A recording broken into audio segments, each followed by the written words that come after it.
Hello, everybody. It's Mike Yow with Savage Kingdoms role-playing game, and yes, you guessed it, Firenet Productions. So I thought I would continue this little series, the Savage Kingdoms of the West. I got some actually halfway decent views with the last one, which was based on the Empire of Larenthia, which has kind of spurred me on to continue. Therefore, today's episode is about Molovia, continuing on in alphabetical order. I'm being excited because Molovia is one of the most popular player character races or human cultures to choose from and places to sort of play in. So after Larenthia, which is the last video, comes Molovia. All right, so to start, Molovia is based on, in real world terms, heavily based on Romania and Slavia in general, Slavic countries in general. So, a little dash of Russia, a little dash of particularly Rus Russia, Viking Russia. Because again, this is more of a Dark Ages setting. But really, if you really tried to center it into one specific Eastern European culture, Romania probably is at the forefront of that. So Molovia is based very much on Romania or some sort of Eastern European that I'm trying to do an accent of, and it's passable perhaps at best. So that is my Molovian accent.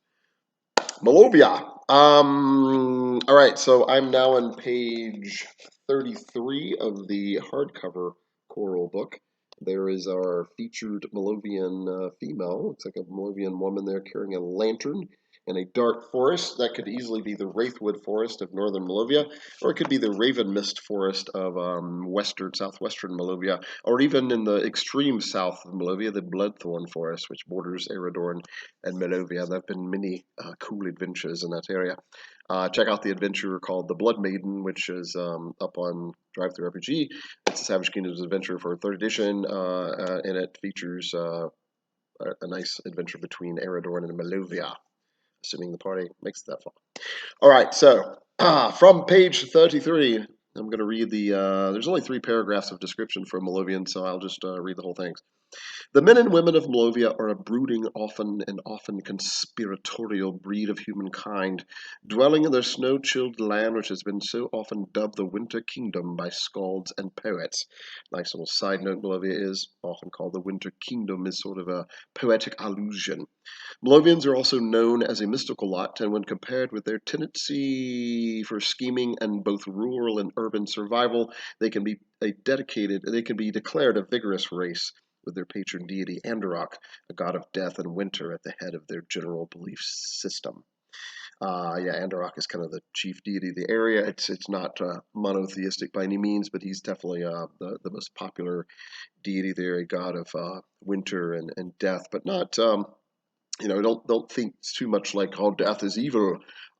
Death often, his followers do kind of tend towards darkness, but you can also look at death as like transcendence. Transcendence, a very normal, natural order of things. Life begats death, and death begats life, and so on. The cycle continues. But he's also god of winter, and ravens and wolves are highly associated with Androck. Probably a little bit more on him a little bit later. But let me continue on reading. Molovians, physically speaking, tend to be somewhat tall in stature, though often lean, with pale skin tones, gray eyes, and dark hair. More often than not, this ebon hair color is not entirely natural, for many nobles darken their hair artificially to honor or imitate their perception of their death god Andorok, who is also associated with ravens and black wolves, as I mentioned. Vampirism is a legitimate pursuit for some nobles and sorcerers as a form of immortality, and other supernatural beings, such as lycanthropes, are said to haunt Molovia's countryside. The culture itself is loosely based on real-world Romania, as I mentioned. From the early medieval period, more information about Molovia can be found in a brief Gazetteer, which I think is chapter 6 in the book, later on in the core rulebook. So, yeah, those 3 paragraphs I think are enough to kind of sum up Molovia. So, like I said, if you go to the brief Gazetteer section and look at Molovia, there's a whole lot more about the culture, about the customs and the different types of coins they printed, including the infamous iron pieces that some of my youth players find kind of funny because it takes 10 of them to equal a bronze piece. Um, Yeah, and more details about their religion, about their language, about their culture, about the sayings that they might have, both of course, and that sort of thing. So yes, more in the brief Gazetteer about Molovia. You find out much more about it. Okay, so Molovian, allowable callings. So again, callings are the closest thing we have to classes, and that's by design. I didn't really want full classes. In the previous editions of Savage Kingdoms, and I know I've said this before, we had life paths, which were just kind of just sort of examples of like how to build a character. If you wanted this type of character, I want to build mostly an assassin type of guy. I want to build a knight. I want to build a witch. I want to build a seer, whatever. So now they have more mechanical benefits, and they're called callings.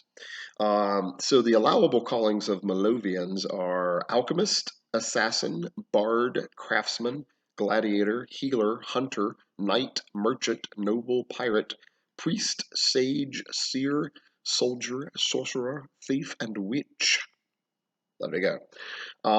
Those are the ones that are allowable. Can a GM allow other? Of course, certainly, GM the game master can do what he wants to. But this is um, canonical, as it were.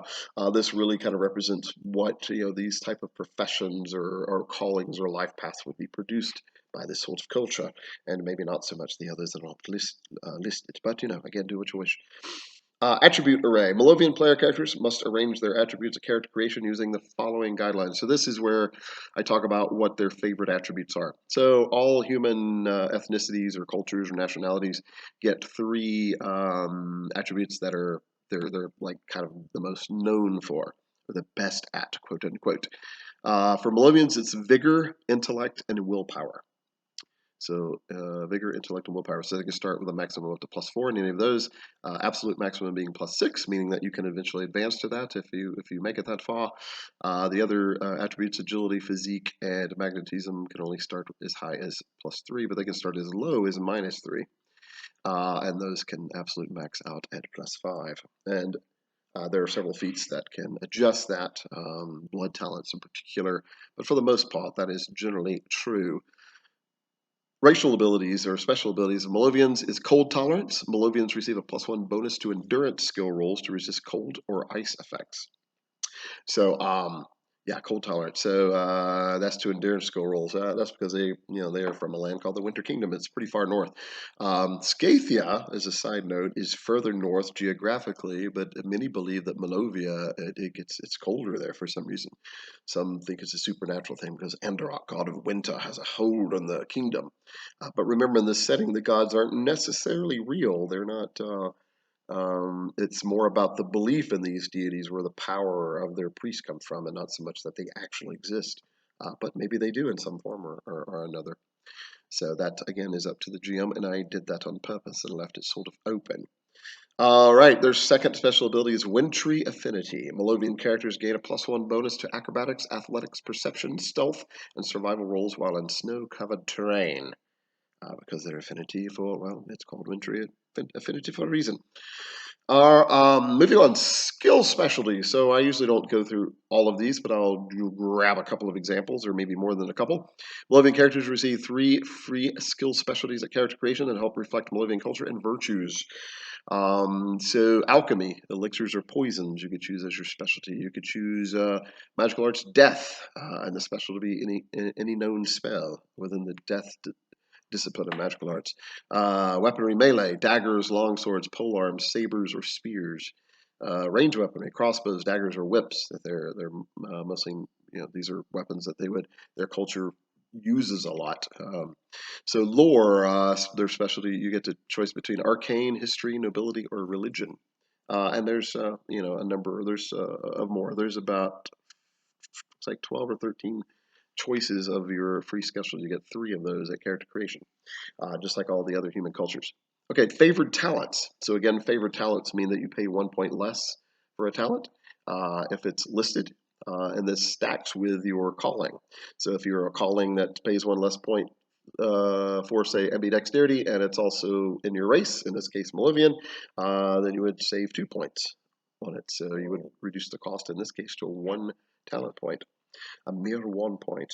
And remember, no talent can be reduced less than 1 point. There's no 0 Can't reduce a talent cost you 0 unless it is a racial ability, in which case it'll literally say that's what it is. Favorite talents, they have a fair amount of battle talents that are favored. I'll just name a few. Crippling attack, deadly lunge, draw the line, gauge opponent, impaling thrust, opportunistic strike, shadowing step, wolfpack tactics, and there's quite a few more. That was probably like half of them.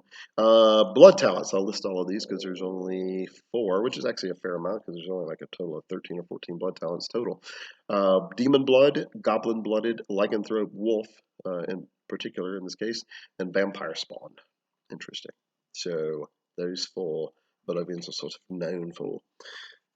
Mystical talents. There is a good bit listed, about as many as the battle talents, which kind of makes sense. Molovia is a bit of a warrior culture-ish, not to the extent of, say, Norland, or really even Eridorn or Brithia.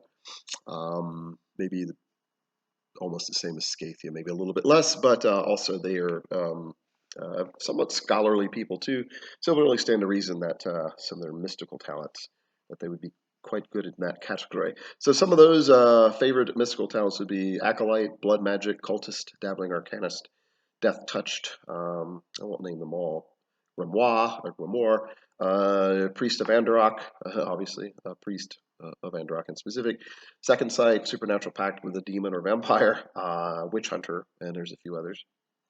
Social favored talents, Apprentice, Captain, Carouser, Gypsy, Henchman, Herald, Mariner, Mercenary, Miner, Sage, Squire, Statecraft, or Woodsman. So all of those are favored social talents. Subterfuge.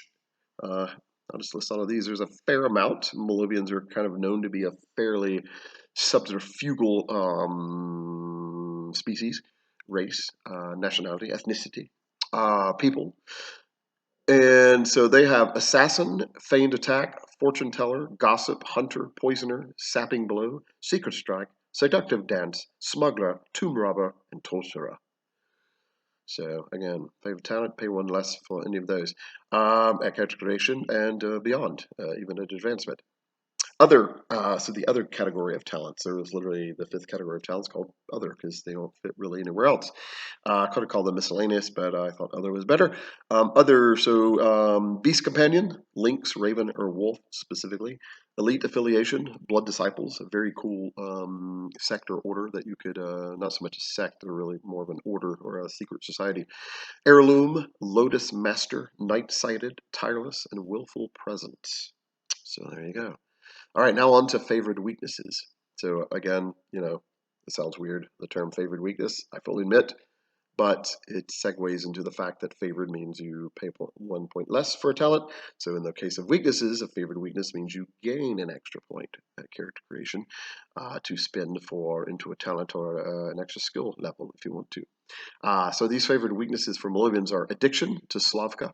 So Slavka is like vodka. It's just my cool name for it, I suppose. So it is a potato-based alcohol, also known as firewater. So you drink it in the winter, and it gives you some warmth and some heartiness, so that you survive the winter and the winter kingdom itself. So yeah, that's Slavka. Cursed, exiled, heretic, illegitimate, indebted, infamous, kinslayer, oathbreaker, obsession with immortality or power. So they have some pretty heavy hitting weaknesses there, as you can see. Molovians can be a pretty severe culture.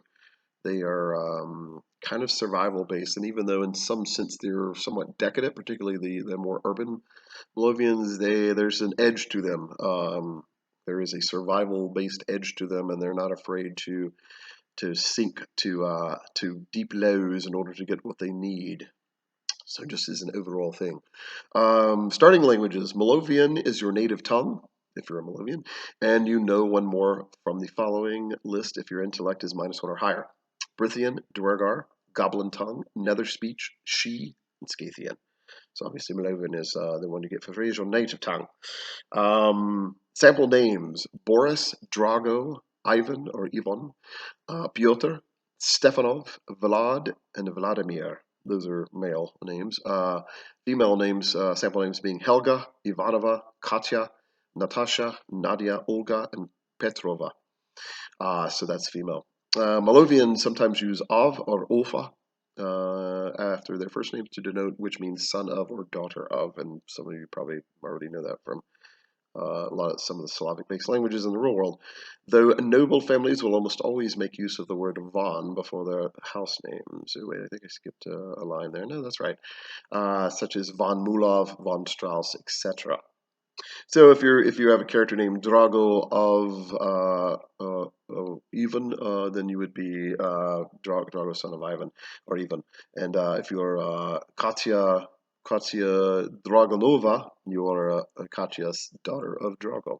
So yeah, they're kind of cool names. I like their naming schematics. So usually they only have house names if they're from noble families. Nobles, commoners don't. Nobody really cares about their lineage. It's very sad. I mean, in the grand scheme of things, obviously people would, but to at least people that know them, I would assume. But if you're from a noble house, you would have von very often before your name. So von Strauss, von Mulov, or many examples, von Glanovich. So yeah, there you go. Cultural item. So, a Molovian character may choose one of the following items of character creation, or two by spending a luck point to complement the rest of your gear. So it's just like all the other human cultures. You get the option of a cool little item that you start with that's particular to your culture. Maybe it's an heirloom type thing, or two if you want to expend, I should say, a luck point. So these from Lovians are a silver tipped arrow or bolt does extra harm to lycanthrope, 75% retrieval chance. So in other words, it's pretty well made. I didn't specifically say that it was exceptional, but the fact that technically should be an exceptional quality item, since there's a 75% chance that it survives when you shoot it. Two cold iron tipped arrows or bolts does extra harm to fairies, 50% retrievable chance. So those are actually average quality, but you get two of them, and they are cold iron tipped. Like I said, cold iron typically does extra harm to fairies, occasionally to demonic or otherworldly creatures as well. Rune carved femur bone or skull, +1 to magical arts death spell ritual rolls. So only in rituals. To death art rolls, rune carved femur bone or skull. Rusty average quality saber.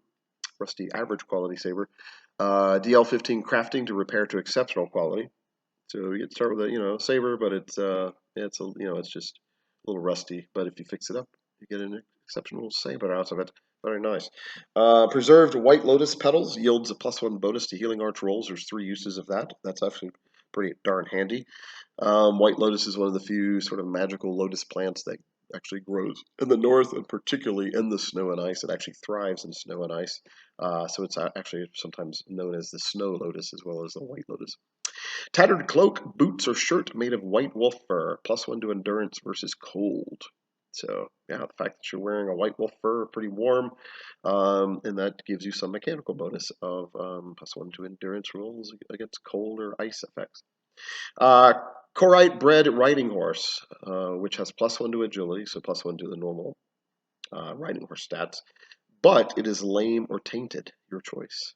I've seen a couple people choose the tainted version, which is interesting to have this sort of evil, perhaps demonic bloodline horse, perhaps a relative of a hell horse or a nightmare, which is kind of interesting. And the Korites were people that lived sort of lived. They often conflicted with Molovians in northern Molovia, and they came across the Dragon Sea from a place called Kor, which is why they're called the Korites, led by a great, powerful leader named Ruska. So he settled in the area. And again, this is another kind of Slavic Russian. They're more like based on Russian Cossacks. And they vied for territory with the Molovians. They tried to kind of get along, but they really didn't. They didn't like share each other's territory. And the Molovians looked at them as invaders from across the sea, which technically was true. And so the Korites kind of existed for about a century, 120 years or so. And eventually the Molovians just kind of rose up, banded together. Most of the lords banded together under the king's order. And a collective army of Molovians drove the Korites. It wasn't easy. It was a very nasty battle because the Korites are pretty tough, but they eventually destroyed them, literally driving the last of them back into the ocean, driving them into the water, or they took them prisoner or just killed them outright. But Kor is still they're in the Savage East. You can still play a Korite because the rest of them are still over there and doing fine. but they didn't fare quite as well on this shore.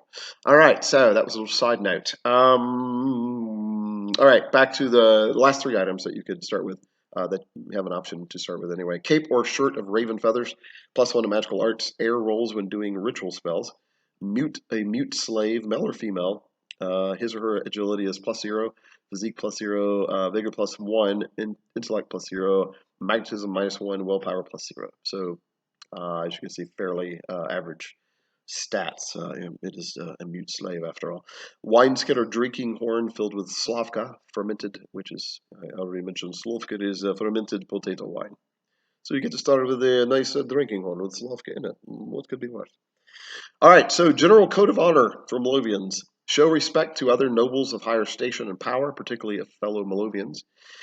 Show little to no respect to commoners, especially of slaves, serfs, or foreigners. If of a noble house, always place loyalty to it, even above the Molovian king. Interesting. Respect and honor all priests of Andarok unless they prove weak or deceitful. Avenge all insults with either single combat or with the acceptance of a worthy apology gift. Collect tribute, taxes, and debts due in time. Tardiness should be punished with severity. Or severely, actually, is what I actually wrote. So let me unpack those a little bit. So show respect to other nobles of higher station and power, particularly fellow Molovians. So that's probably fairly normal for a lot of cultures and societies. Show little to no respect to commoners, especially of slaves, serfs, or foreigners. So this is kind of where Molovia, and that's sort of true with a lot of cultures in a general sense. The Molovians take it a little bit further. There's a pretty big gap between noble and commoner in Molovia. So a lot of kingdoms, it's like maybe that's the gap. Molovia is like here. So I've often described characters traveling through Molovia. They see these massive fortresses, citadels, even occasionally temples to Andarok, and then living in squalor around by are these huts and cottages that the commoners manage to sort of eke out. So there's not much of a middle class per se. Merchants or priests per most medieval societies are kind of the closest thing, but even merchants not so much. High priest of Andarok, though, can gain some pretty good respect and really become almost to the equivalent of a noble in as far as social power. So yeah, just unpacking some of these. All right, so the third one is if of a noble house, always place loyalty to it, even above the Molovian king. So that one's interesting. So that shows you that Molovia is more. It's more about the czar. So a czar is, I know in history it's a little different. I made them in Savage Games slightly different. So czar basically means warlord in Molovian. So you could be a baron and a czar, or you could be a count and a czar. It's actually two different titles. So I made czar and Molovia in the setting, not necessarily a noble title. It's a title you earn as warlord, and that generally can only be given by the king. The current king is King Vortimir, by the way.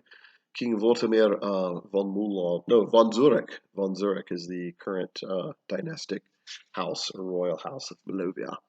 So as you can see by that one, it's really about the noble houses that really have the most power. The king is he's still the king. I still probably don't want to take him off, and he is served by his blood disciples that are mostly loyal to him.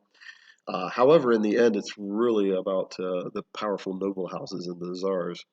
Respect and honor all priests of Andarok unless they prove weak or deceitful. So again, it shows you that they have a great deal of respect and fear. A lot of it's very fear-driven. Avenge all insults with either single combat or with acceptance of a worthy apology. If this is true of a lot of ancient cultures, particularly pride-based warrior cultures, where people talk smack. I wish we could do this nowadays, honestly. And excuse me, maybe that was just me. I should have said that. I literally started choking on something rare, pollen, something I don't know what's going on. In any case, avenge all insults with either single combat or with the acceptance of a worthy apology gift. So I'll go back to what I was going to say at risk of choking again. Would we could kind of do this nowadays? I don't know, probably not. It's kind of violent. But so the point is, back then, particularly with Molovians, if you calls in, you talk smack about someone, particularly in the open, you would probably be called on it. You better be back up what you're talking about. I'm looking at you, Twitter. So yeah, so that would either be through single combat. You can literally back up what you said, or if you shouldn't have been talking smack. You were bad, or maybe you just know you can't really do anything about this person. An apology gift might work. A gift worthy of something that, man, I'm sorry, that was terrible. Usually it has to be in front of people, or does it really mean as much? But it depends. I left that deliberately open. per situation. So last one is collect tribute, taxes, and debts due on time. Tardiness should not be punished severely. So that means if you are noble or in any other position where you collect tribute, taxes, or debts, they're pretty serious in Molovia. It's like you're not even a day late. Something bad's probably going to happen, or at the very least you're going to owe double the next time, or something like that, or maybe 50% more. Interest, as we would call it nowadays. All right, so that's all the entry of the Molovian section of the character creation section. So now, to kind of top off the towards the end of the video here, as I've traditionally done with the other ones, I'm turning to the Gazetteer section, and that starts on right after this equipment. And then there's some stuff about adventuring and random encounters. There is a game master chapter, which is kind of awesome. And because I want there to be other game masters out there. And then we come to this cool map. See right there, you can see Molovia right there. Hopefully you can see it on there, kind of stuck in there. So this map of Molovia, honestly, is not really the most accurate. I mean, it's kind of in general accurate, but it's not. I'd say it's 70% accurate. So there's a 30% kind of variation towards inaccuracy. But as far as using it as a general player, like a general player knowledge map, then yeah, it's probably pretty darn close. All right, so I'll turn to the breakout map in the actual section for Molovia. There we go. So this is a better map there's a closer map of the realm. Again, it's not super accurate, but it's not too far off. Bloodthorn Forest is probably a little further south there. And it's really two forests. The Bloodthorn, it kind of separates into the Ravenmist Forest. So that where it shows the Bloodthorn Forest really should be kind of two forests, but they're so close together because they used to be one. So that's, again, that's probably not too wildly inaccurate. So the capital right there is Transia. That's the capital city of Molovia. Transia. It's right upriver. It shows the dot kind of off the river, but it's literally on the river. It's a river port. Commands this whole river. There ain't not any enemies going to be sneaking through there. So my youth players actually, some of their characters sieged Transia. It was kind of cool. I'm laughing because it's funny, but it was also pretty cool. And they were defeated, but not. I mean, they didn't lose any. Well, I think maybe one character got killed, but they did retreat. But they did manage to take over. Like they made a quarter of the city fall. They took over one district of the city and almost a second one. So it was actually kind of fun to play that out. But Transia is pretty tough, as they found out. But they made it actually pretty close. It was fun. Let's see. Other notable cities you could probably see on that map were Slavoport, north of Transia, which literally in Bolivian means slave port. It's where a lot of slaves were brought in back in the day. Molovia still slavery is not necessarily illegal, but it's not it's not as common as it was. And let's see, what else do we have? Mortavia. It's a cool sound, just because I like that name. Ivanov, Yurov, the Coven, and Rusalov are kind of the main sort of settlements in Molovia. The Coven is kind of cool because it's based around this witches' coven, where this group of witches would literally come, building almost like just a village of witches. There's other sort of mundanes that live there too, but it's really mostly run by sort of almost a cult of witches and warlocks there. So it's actually called the Coven.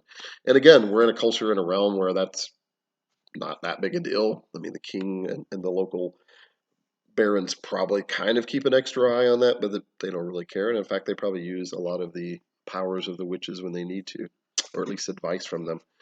So really quickly in closing, now it's about 28 minutes and 53 seconds, which is not bad really. Continuing on the chapter here, again, here we go.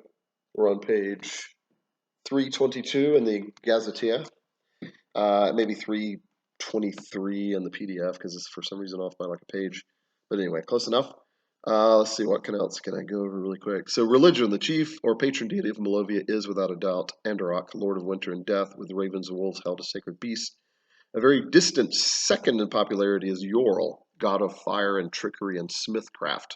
Although in truth, like most humans of the known world, the Bolovians are a polytheistic culture. In other words, it's not that uncommon to follow Andorok and also Yorl because they cover different spheres of influence in your daily life.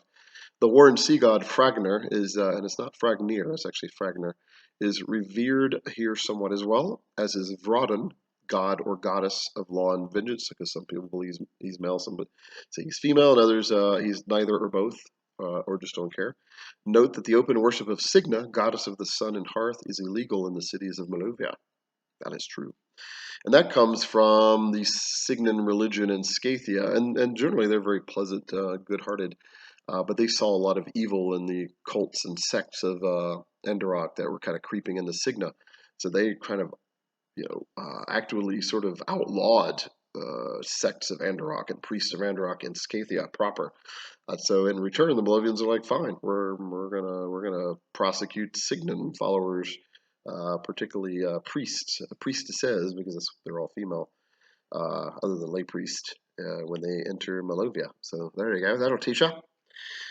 All right, geography. The lay of the Bolovian land is primarily woodland in the southwest, west, and northwest, with the Raven Mist and Wraithwood Forest, the latter being a haunted place of twisted black trees. A very cool place. To the east is the Dragon Sea, and from it the Bay of Ravens, the largest known bay in all the west. In the northwest, there are primarily great highlands, the Sanctuary Mountains, but at Molovia's center and most of its south, the land is mainly snowy plains. Just beyond the southwestern borders allegedly lies the hilly and wooded goblin realm of Nurgle, or Nurgul. So there you go. Cities, I think I went over. Transia is the capital, royal seat of the great Tsar, or king, boasting perhaps 19,000 people. On the coast, there's Savaport. I kind of went over that. There's another city called Point that I failed to mention. I think I mentioned Rogues Hollow. Not really a city, but kind of a. So it started as a collection of gypsies, which is like a gypsy encampment, and just kind of grew larger and larger and attracted more gypsies and sort of outlawed people that were kind of beyond Molovian society, and they all sort of fled here, right next to the Ravenwood Forest. And the reason they set up there is because a lot of people fear the forest. They kind of got used to it, maybe perhaps even made contact with some of the undead spirits in there, and it's because a lot of the local lords' soldiers who were looking for them to collect taxes from these people that escaped their society. A lot of them, the soldier wouldn't want to go there, so it kind of grew it as this giant thing called and became known as Rogues Hollow. All right. In addition to towns and cities, Molovia boasts myriad of villages, small castles, and tombs/crypts. All right, what else do I want to end with? 32 minutes. Notable characters: Vordemir von Zurich, current king of Molovia. I think I mentioned him, who many suspect of being a vampire, because he's outlived several, like 8 or 9 queens. So the guy is over. They think he's about 110, 115 years old now. So yeah, Ivana Rusalov, Countess of southeastern Molovia. Arguably, this is probably the second most powerful person in Molovia. Mordegern von Strauss, Count and Tsar of northern Molovia. He's probably arguably the third most powerful. Victor von Glonovich, Count of western Molovia. We've had many cool adventures with him. Probably the fourth or fifth most powerful NPC in Molovia. Vladimir the Pale, Death Lord and Grand High Priest of Androck. Probably the fourth, maybe slightly more powerful than von Glonovich at the end of the day. And Boris Snowraven, Gypsy Lord and Rogue. Boris Snowraven. I think they met him at Rogues Hollow, actually. All right, heraldry and symbology. House von Zurich, the current royal house, flies a white leaping wolf insignia on a black field, although the king's personal heraldry is usually 3 rampant white wolves on a field of midnight blue. House von Strauss shows a black wolf's head on a white or gray field, while House von Glonovich is noted for a black rose on a scarlet-red field. Ivan Rusalov, called the Black, Ivana, that's a typo. Ivana Rusalov, called the Black Countess, sports a wolf's body with a raven's head and wings on a purple field, while the once royal von Mulov family flies 3 ravens on a blood-white field. There you go. In closing, the Winter Kingdom has many enemies, as you might imagine, based on what I just told you about them. They don't have a lot of allies. They actually, oh, by the way, when they drove the Korites into the sea, Scathia, not all of Scathia, but a good bit of their Jarls and their Oathsworn warriors came to help. So Scathia did actually ally somewhat with Molovia to throw out Korites. So that's about the only time they've been sort of amiable with each other and cooperative with each other. Primary imports: silver, copper, spices, exotic herbs, wine, ale, precious gems, tin, slaves, alchemical goods, exotic sea goods, and silk. Primary exports: gold, semi-precious gems, marble, crystal, sea goods, lavkas, slovka, cheap wine, slaves, timber, satin, furs, and leather goods. And then the currency, so the The silver coin is known as a Vladnar. The bronze coin is known as and there's an iron piece, like I mentioned earlier, with a small bits of copper traced in the coin. The Zarka is the primary gold coin of Molovia. Bolovian merchants will accept most any foreign coin, usually based on their weight and quality, although it is forbidden to accept any silver piece other than the Vladnar. So interesting, because I think I've actually forgotten that myself a few times. Among the much poorer commoners, trade and barter is prevalent of the occasional or the occasional exchange of iron pieces. Climate and weather, I think you know. I think I mentioned that for the most part. It's winter lasts for a good 5 moons for the most part. Geography. Yeah, I think I am going to end on that. Actually, I'm going to end on this note because I like going over some of their common customs. It's illegal for Molovian merchants to accept any foreign silver coin. So I think I just mentioned that. Some are allowed to do so as long as their coins are brought immediately to the local count, baron, or temple of Androck, and the merchant then given a small reward. The drinking of black slavka is a semi-dangerous leisure activity of many aristocrats, allegedly displaying their lack of fear of death and willingness to be bold and even in social situations. When intoning the name Androck, it is customary to face northward or spill at least a drop of blood as not to arouse the anger of the death god. Most Bolovians just refer to him as the Winter Lord or Lord of the Dead because of this. They don't want to. Yeah, they don't want to get his attention for the most part, unless you really, really need some help. There's some more really cool customs in here, but I don't want to drag this out too long. Gypsy bands charge little for music and fortune telling, but often expect a bauble or worthy riddle or information in return. They are often hunted down as outlaws by vengeful nobles. Actually, so just a real quick thing about the gypsy thing. So I'm using the term gypsy in a very broad term in Savage Kingdoms, not to, as we know it, the name is somewhat connection to Egyptian nomads, gypsies, and then it kind of went into the Rom people, which is where I'm kind of digging that from. So gypsy is a broad term, meaning anyone that's kind of outside the law, that kind of does their own thing, almost their own sort of semi-nomadic sub-society. And Molovia has definitely produced this kind of subculture because of its stark contrast between nobility and commoner. Ismondos is probably this has a gypsy type culture as well, not quite to the extent Molovia does, but pretty close. I might have mentioned the Ismondian one. I'm not sure if I did or not, but there you go. It's now mentioned. All right, common sayings. To Androck's grey realm with you. A long winter makes for a sweeter summer. Gypsy saying. I don't know why I'm suddenly Scottish or Carnian. Be born in the spring, love in the summer, live in the autumn, and brace for death when the winter comes. May your winter be an eternity. Silver for the night, children, cold iron for the fey, and nothing to stop the winter. A coin for death and 2 coins for the death master. To Androck's grey realm with you. Okay, I already did that one. Anyway, there's some of the common sayings from Molovians. Many of them sort of curses, as you can see. So I think that will wrap it up. Here we are at right at 38 minutes. This might be one of the longer ones, but that's fine. I think Molovia is pretty popular and maybe justifies a longer video, somewhat longer than the others. So thanks for paying attention. Hopefully you made it this far. Please share, like, and subscribe. Really trying to get this channel growing. It's been somewhat frustrating, but it's still been pretty fun. I mean, I still like doing this, obviously. So yeah, like, subscribe, share. The Savage East Indiegogo campaign is still going. 20 days left. We're still short, like almost $500. This thing's been a real thorn in the side, but I think we'll get there. We're getting there. I know there's a lot of Kickstarters and people suffering from income from COVID and all that stuff, but yeah, like and subscribe. See if you can contribute to that the Savage East campaign. And otherwise, I will talk to you guys later.